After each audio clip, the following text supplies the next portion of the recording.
He's dead. But here he is to interview us. Would you please welcome Andrew Denton?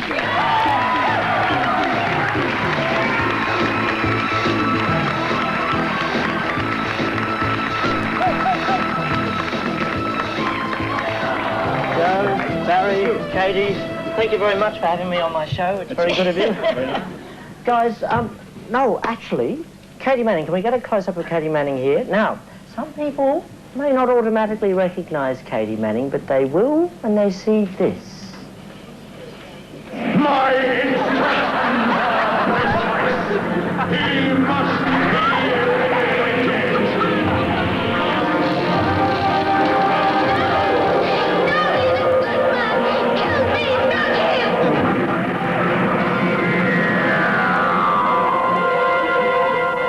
Yes, you were Joey in Doctor Who.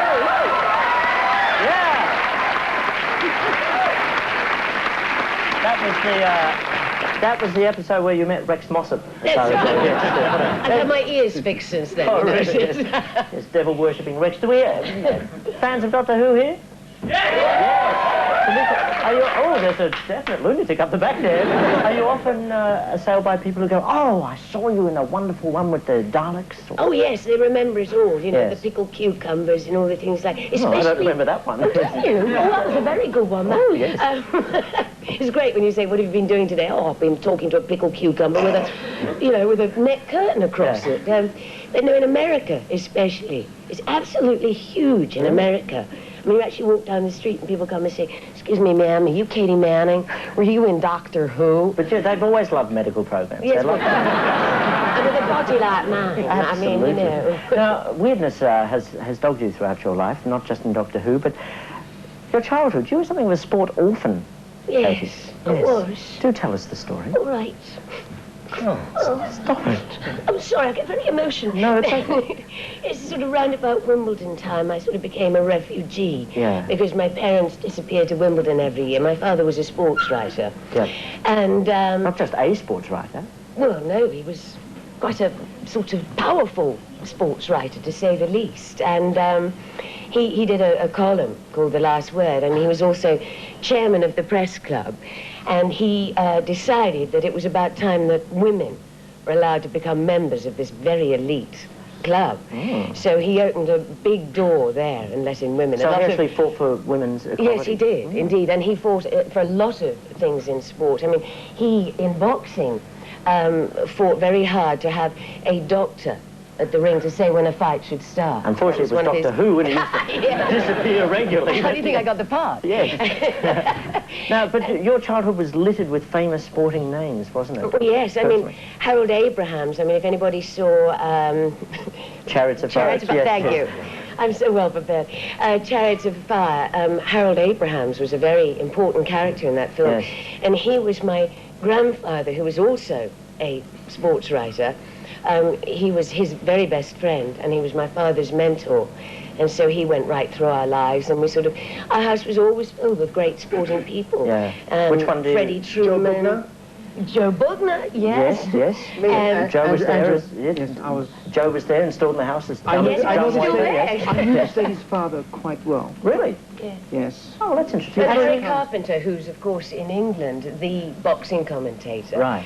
So, I mean, I grew up, I had no choice. I mean, on my 5th birthday, I was taken to Lord's Cricket Ground. I was given a left-handed cricket bat, and I was made to sit there, and I wasn't allowed a banana until he got a century. Oh. Gee, lucky. That's a lot of runs. Yes. The way, eventually, the guy behind said, for God's sake, give her a banana, you know. You're lucky it's not the English cricket team now. You'd still be there. Oh. You'd have stuck. I know, my fingernails would have grown waiting. You don't wouldn't just they? have a connection with Joe, but so does Barry. You have the same thing in common, Muhammad Ali.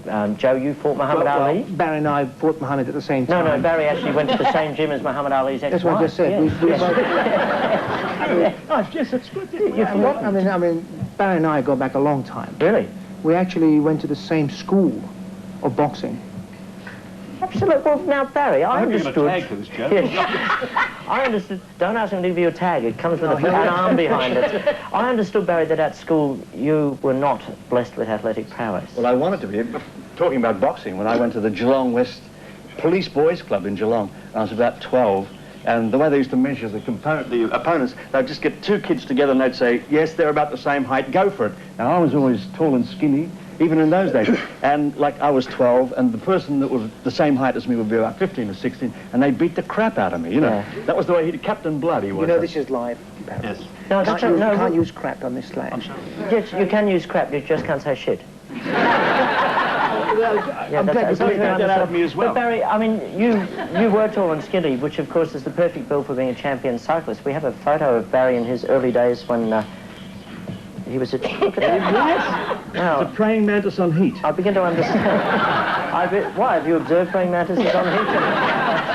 That's what they call me. Yes. That was a very unfortunate time in my life because I thought the only way to get girls was to be something in sport. And the only thing that I could really do was be a cyclist because I had the money to buy the bike. And they'd put me in races and they'd give me a handicap. And that was the only way I'd win. They'd give me 4 minutes in a 3-minute race. Start, you know. And I won a few races, but I fell off a lot, you see. And they used to say, you know, just scrape that skinny kid off the road. And after about 3 times of scraping, I decided there was something else in life other than sport, and I went into acting. No, you didn't. You went into wrestling. Can we see this picture, please? Now, what is happening here, Barry? For a start, which one is you? I'm the little one on the right. This was a guy who came out many, many years ago. He's part of an American wrestling troupe. Yep. And I had a show very similar to this, except we had music in it. Low rating. Yes. Yeah, probably right. He looks like Con. And it was one of those things where he wanted to show... I said, well, show me a few holes, and I was very foolish, and he did, and that was one of them. And I had a neck that was out of place for about 2 weeks. Really? But you do silly things when you're young. Yes, you do. Yes, like getting older. Yeah. That's one of the silliest ones. So is sport a big part of your life now, Barry? I would love to have been a sportsman. I played, as Rex must have said, that pussy game in Geelong.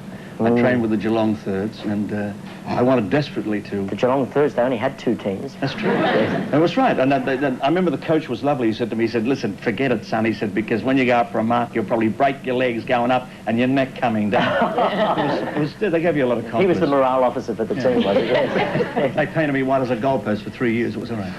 But I got my own back because I was the first singer ever to sing at a grand final. And I got the chance of running onto the MCG in 1977 and hearing 110,000 people cheer, "Get off!"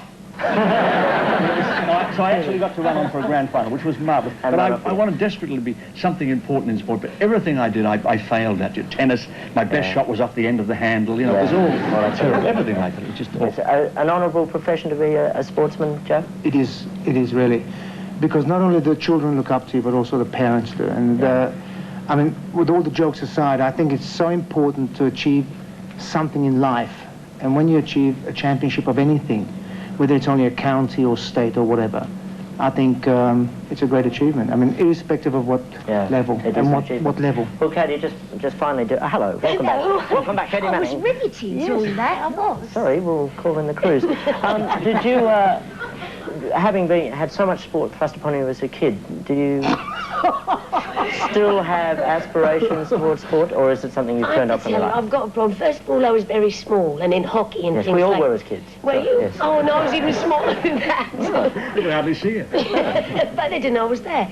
And so I was dreadful sport, and I can't see. I have very, very, very thick glasses. I mean, I've got lenses in it. And so the very first game I played was netball. Well, I'm not going to tell Katy. I looked out at the end. And you see, Andrew, it was like, I'm not playing netball, and I got a detention because I didn't get the goal, you see, Andrew. And I mean, it was really sad growing up like that. And I mean, my parents were really great sports people, Andrew, and I mean, I can't do anything. And I had the top pros taking me for games and teaching Brain me in a tennis. bucket. And I still...